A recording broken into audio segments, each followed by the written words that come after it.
What have you seen from the new look offensive line these last couple practices since Seth has been hurt? Those guys, we've all as a whole just faced adversity, and I think that isn't anything new to us as a team, and especially as an offense. So those guys are ready to step up, man, and just the intensity they brought this whole week since everything's happened, showing that they're ready and they're ready to go. Do you think it's something that's galvanized the team?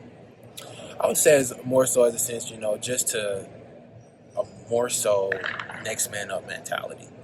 Anything can happen, and especially at the month we are in college football at this point, everything is so fast and goes by so fast, and this is when it really matters. So just having that mentality to support your brother. What's the challenge in rebounding from that mentally? I mean, you see Josh go down, he gets carted off. Seth goes down, obviously, he's out for the year. Those are two not only really good football players, leaders in the locker room. How do you guys rebound from that mentally and just kind of move forward when you see that happen to those guys?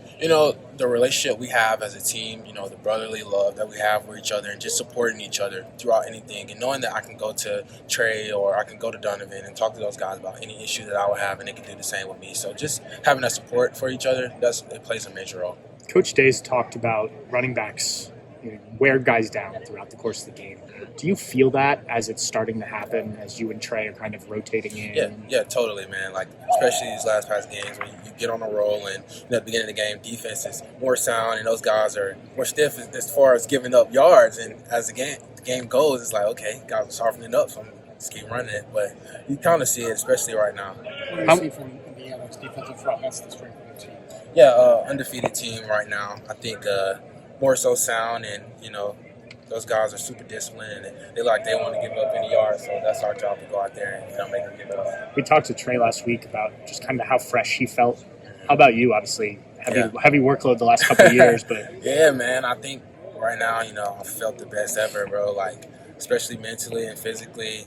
Felt great, just having a great group of guys around me to go out there and try to go win it all. So, having Trey around as well, he's been such an asset to this team, and just supporting each other throughout this whole year and just trying to go win it all. Quinshon, do you expect the offensive line to pick up where it left off? Obviously, losing Seth is a huge blow and stuff. What have you noticed like today from the esprit de corps of that group? Yeah, I don't notice anything out of the ordinary. Whoever steps in, those guys are going to go in and execute. So I don't have any doubts of anybody on our offensive line. I know each guy, they'll go in and execute and play their best. Thanks for joining. Thank you, Quinshon.